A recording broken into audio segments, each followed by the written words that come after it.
다 같이 합독. 야고보서 3장. 다 같이 합독합니다. 페이지 372면. 시작. 내 형제들아, 너희는 선생된 우리가 더 큰 심판을 받을 줄 알고 선생이 많이 되지 말라.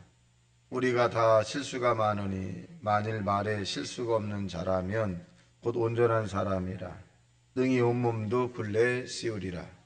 우리가 말들의 입에 재갈 물리는 것은 우리에게 순종하게 하려고 그 몸에 제어하는 것이라. 또 배를 보라. 그렇게 크고 광풍에 밀려가는 것들을 지극히 작은 키로서 사공의 뜻대로 운행하나니 이와 같이 혀도 작은 지체로되 큰 것을 자랑하도다. 보라, 얼마나 작은 불이 얼마나 많은 나무를 태우는가. 혀는 곧 불이요 불의의 세계라. 혀는 우리 지체 중에서 온몸을 더럽히고 삶의 수레바퀴를 불사르라니 그 사라는 것이 지옥불에서 나느니라. 여러 종류의 짐승과 새와 벌레와 바다의 생물은 다 사람이 길들일 수 있고 이제 왔거니와 혀는 능히 길들일 사람이 없나니 쉬지 아니하는 악이요 죽이는 독이 가득한 것이라. 이것이 우리가 주 아버지를 찬송하고 또 이것으로 하나님의 형상대로 지음받은 사람을 저주하나니 한 입에서 찬송과 저주가 나오는도다. 내 형제들아, 이것이 마땅하지 아니하니라. 샘이 한 구멍으로 어찌 단물과 쓴물을 내겠느냐. 내 형제들아, 어찌 무화과 나무가 감람 열매를 포도나무가 무화과를 맺겠느냐. 이와 같이 짠물이 단물을 내지 못하느니라. 너희 중에 지혜와 총명이 있는 자가 누구냐. 그는 선행으로 말미암아 지혜의 온유함으로 그 행함을 보일지니라. 그러나 너희 마음속에 독한 시기와 다툼이 있으면 자랑하지 말라. 진리를 거슬려 거짓말하지 말라. 이러한 지혜는 위로부터 땅 위의 것이요 정욕의 것이요 귀신의 것이니 시기와 다툼이 있는 곳에는 혼란과 모든 악한 일이 있습니다.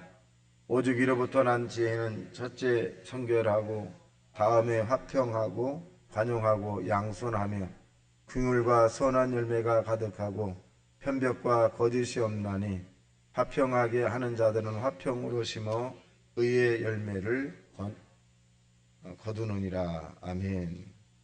자, 오늘 본문에 있는 내용은 언어에 대한 부분이죠. 말에 대한 중요성. 성경은 이 잠언에도 기록했습니다만 죽고 사는 것이 혀에 달렸다, 이렇게 이제 표현해주고 있습니다.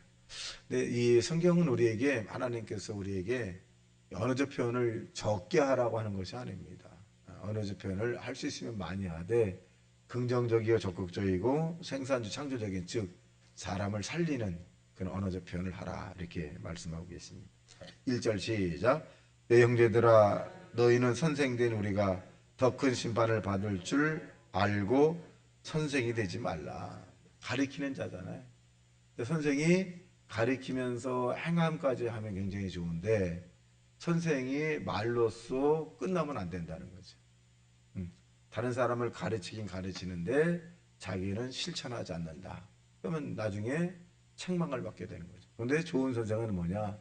성경에 하나님께서 우리에게 좋은 선생이 되라고 하는 것은 뭐냐면 말을 하되 실천하라는 거죠. 우리가 이 교회 안에서 신앙생활을 오래 한 분들은 성경의 말씀을 굉장히 많이 알아요. 근데 이 말씀을 알면서도 이 감정이라든가 환경이나 조건 이런 것 때문에 실천하지 못하는 경우가 많아요. 그래서 제가 지금도 제 마음에 있는 것은 뭐냐, 하나님의 나라에 올라가서 내가 아는 것을 왜 실천하지 않았냐 그러면 할 말이 없어요. 목회자들이 또 교회 중직들이 얼마나 성경 말씀을 많이 알겠어요. 아는 만큼 실천해야 되는데 우리가 아는 만큼. 근데 이 아는 것이 뭐냐면 가슴으로 내려와서 믿음의 그런 삶을 살아야 되거든요. 근데 아는 것으로 끝나는 거거든요. 아는 것. 그러니까 머리가 큰 거죠. 아는 것. 그러니까 귀신들도 예수 그리스도가 이 땅에 온 것을 알고 떠드는도다. 그러니까 이 아는 것이 가슴으로 내려오지 않으면 믿음이 아니에요. 예, 떠드는 거예요. 그냥 그노시스라고 하는 지식에 불과한 거죠. 그래서 우리가 아는 것을 가슴에 내려와야 된다. 그래서 초신자들이 하나님 앞에 응답을 많이 받는 것이 뭐냐면 그들은 아는 것이 가슴으로 훅 내려와요. 믿어지거든요. 근데 신앙생활을 오래 한 사람들이 왜 하나님의 응답이 더디냐? 응답이 되긴 되는데 왜 더디냐? 아는 만큼 우리가 믿음이 내려오지 않아서 그렇습니다. 그래서 우리가 구역 예배 때나 어떤 부분 때 자꾸 모여서 기도하고 또 떠듬떠듬이라도 초신자들에게 기도해보라 그러고 자꾸 그들을 얘를 자꾸 먹여주는 것이 아니라 고기 잡는 법을 자꾸 가르쳐줘요. 기도 처음에 하는 부분들. 그래서 우리가 이 아는 사람이 되지 말고 믿는 사람이 되어야 되겠다. 이것이 오늘 1절에 있는 내용입니다. 자, 2절 시작.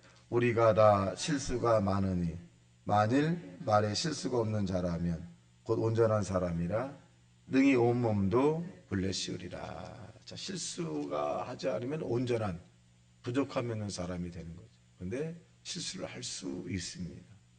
실수했을 때 우리가 인정하고 받아들이고 다시 일어서야 되겠죠. 실수했다고 해서 넘어졌다고 해서 주저앉으면 안 됩니다. 일어서고 또 걸어가고 또 넘어지고 또 하고.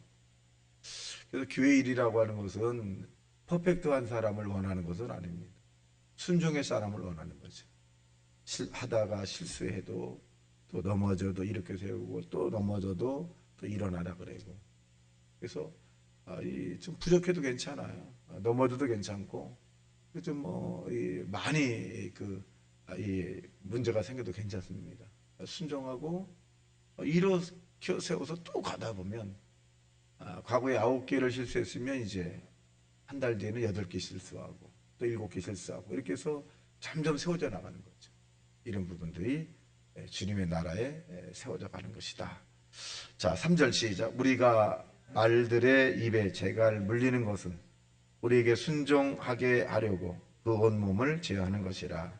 또 배를 보라. 그렇게 크고 광풍에 밀려가는 것들을 지극히 작은 키로서 사공의 뜻대로 운행하게 되나니. 5절 시작. 이와 같이 혀도 작은 지체로 돼 큰 것을 자랑하도다. 보라, 얼마나 작은 물이 얼마나 많은 나무를 태우는가. 혀는 곧 불이요 불의의 세계라. 혀는 우리의 지체 중에서 온몸을 더럽히고 삶의 수레바퀴를 불사르라니 그 사라는 것이 지옥불에서 나느니라. 그러니까 이 작은 키 하나가 큰 배를 출발시키잖아요. 그러니까 마찬가지로 우리의 작은 입술이 많은 사람을 살릴 수 있어요. 많은 사람. 우리의 작은 입술이 많은 사람을 죽일 수 있습니다. 나의 혀에 부정적인, 파괴적인 이런 언어가 사람을 죽일 수 있습니다. 또 살릴 수도 있고 이런 부분입니다. 그래서 저와 여러분은 언어에 즉 말을 하지 말라는 것이 아니라 말씀을 많이 하셔야 돼요. 좋은 말, 믿음의 말, 권면과 충고, 견책의 말을 해야 돼요. 이 언어라고 해서 무조건 좋은 말, 듣기 좋은 말을 하는 것은 대화인데 때로는 저와 여러분이 지도자에 있는 권사리나 총괄이나 구역자나 구역 강사들은 이 어떤 말을 해야 되느냐, 권면과 견책도 해줘야 돼요. 잘못돼 가면 바로 잡아줘요. 그리고 예배드리자, 기도하자, 모이게 힘쓰자, 전도하자, 감사하자, 이런 언어적 표현을 자꾸 해야 돼요. 영향이 굉장히 크거든요. 굉장히 큽니다. 중직자의 말 한마디에 영향이 굉장히 커요. 굉장히. 어느 교회 어떤 분이 전도하는데 그분이 새벽 예배에 나오는 분이에요. 근데 그분이 전도한 사람은 다 새벽 예배에 나온다는 거예요. 그 이유를 알고 보니까 교회를 다니면 새벽 예배에 나가는 줄 알고. 그렇게 중요해요. 그렇게 전도한 사람이 그렇게 중요합니다. 그래서 이 언어라고 하는 거 8절 시작. 혀는 능히 길들일 사람이 없나니 쉬지 않은 악이요 죽이는 독이 가득한 것이라. 그러니까 우리가 혀를 잘 길들여야 되겠다. 근데 이 사람이 길들이기는 어렵고 성령의 힘을 입어서 길들입니다. 그러면 기도를 우리가 성령 충만하게 되면 우리가 경우에 합당한 아로새긴 은쟁반에 금사가 같은 말을 합니다. 그리고 우리가 더러운 말이나 구부러진 말이나 감정의 말이나 쓸데없는 말이 생각이 나지 않을 거고, 그리고 좋은 말만 나갈 수 있을 수 있습니다.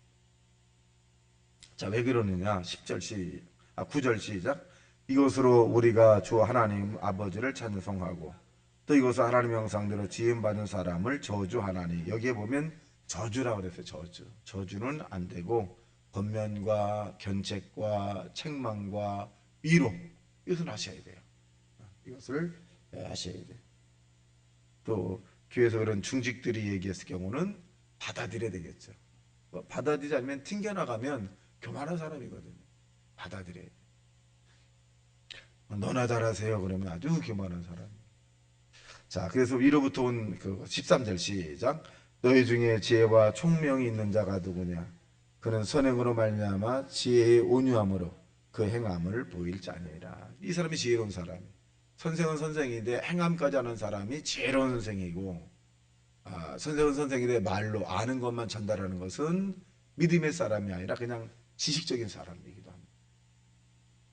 자, 보겠습니다. 그리고 여기서 17절 시작. 오직 위로부터 난 지혜는 첫째 성결하고 다음에 화평하고 관용하고 양선하며 궁일과 선한 열매가 가득하고 편백과 거짓이 없나니. 이게 위로부터 오는 거예요. 하나님의 성령으로부터 우리에게 임하게 되면, 우리가 날마다 새벽에 와서 하나님께 기도하는 이유가 뭐냐면 하나님의 성령의 임재를 느끼는 거거든요.